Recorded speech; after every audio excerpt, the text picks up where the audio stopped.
Hello students, स्वागत है आप सभी का हमारे यूट्यूब चैनल पर जिसका नाम है सौरभ क्लासेस। आज मैं जेपीएससी मुख्य परीक्षा के लिए प्राचीन भारतीय इतिहास का 24वां टॉपिक जो है पल्लवों की सांस्कृतिक उपलब्धियां उसे लेकर उपस्थित हुआ हूं। तो चलिए शुरू करते हैं। प्राचीन कालीन भारतीय इतिहास में पल्लवों की सांस्कृतिक उपलब्धियां अमूल्य हैं।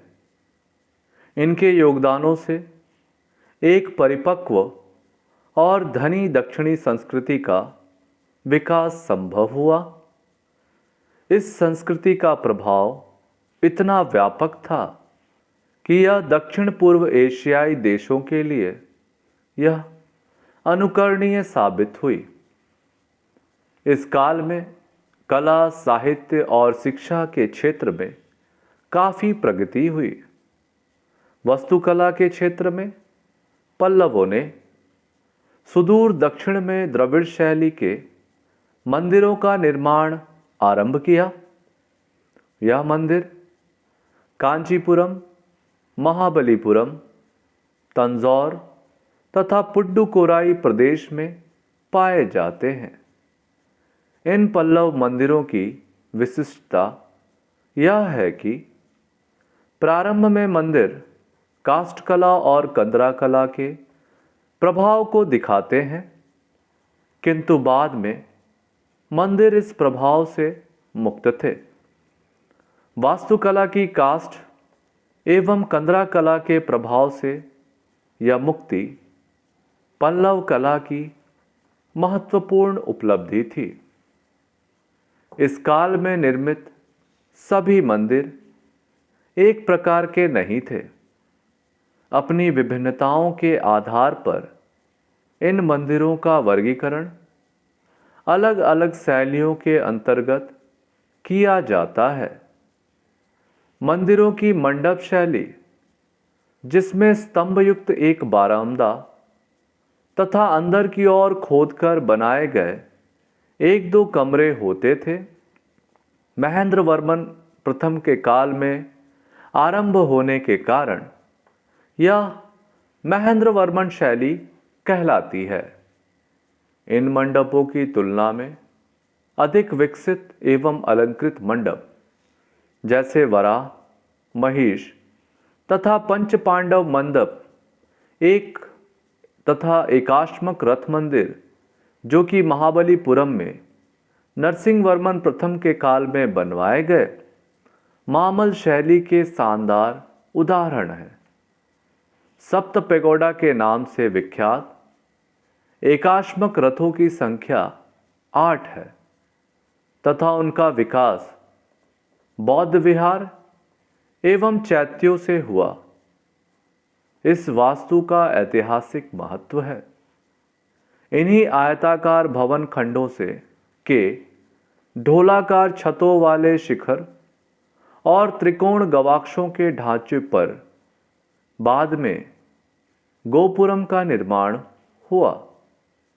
मामल्लपुरम के समुद्र तट पर स्थित मंदिर तथा कांची के कैलाशनाथ एवं बैकुंठ पेरुमल मंदिर राजसिंह शैली के प्रमुख उदाहरण है। पल्लव वास्तुकला की सभी विशेषताएं सिंह मंडप स्तंभ के सुदृढ़ स्तंभ, पिरामिडाकार शिखर, चार दीवारी कैलाशनाथ मंदिर को आकर्षण प्रदान करते हैं तथा बैकुंठ पेरुमल मंदिर में पल्लव वास्तुकला की अत्यंत विकसित अवस्था दिखाई देती है।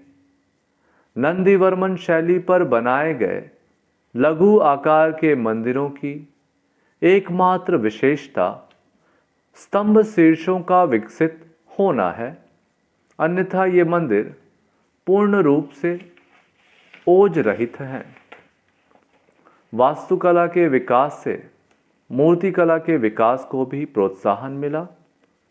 मंदिरों में पाई जाने वाली मूर्तियों के आधार पर रोमिला थापर ने लिखा है, मूर्तिकला की दक्खन शैली गुप्तों की शैली से बहुत साम्यता रखती है।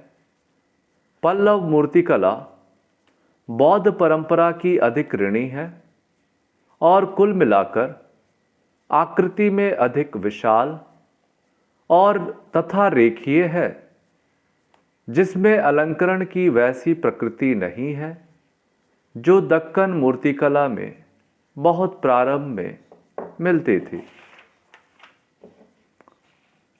साहित्य व शिक्षा के क्षेत्र में पल्लवों के योगदान उल्लेखनीय है।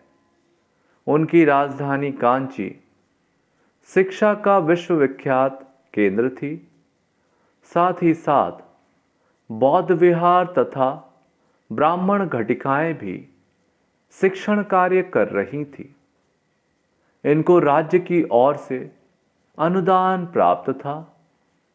साहित्य के क्षेत्र में महेंद्र वर्मन प्रथम स्वयं ही उच्च कोटि का साहित्यकार था। उसने मत विलास प्रहसन की रचना की। नरसिंह वर्मन द्वितीय के काल में पेरुंदेवनार ने महाभारत का तमिल में अनुवाद किया। इस प्रकार निष्कर्षता हम पाते हैं कि पल्लवों ने अपने 325 वर्षों के कार्यकाल में कला के सभी आयामों, वास्तुकला, मूर्तिकला, शिक्षा एवं साहित्य आदि में अद्वितीय उन्नति की। उन्होंने दक्षिण भारतीय संस्कृति को और अधिक समृद्ध बनाया।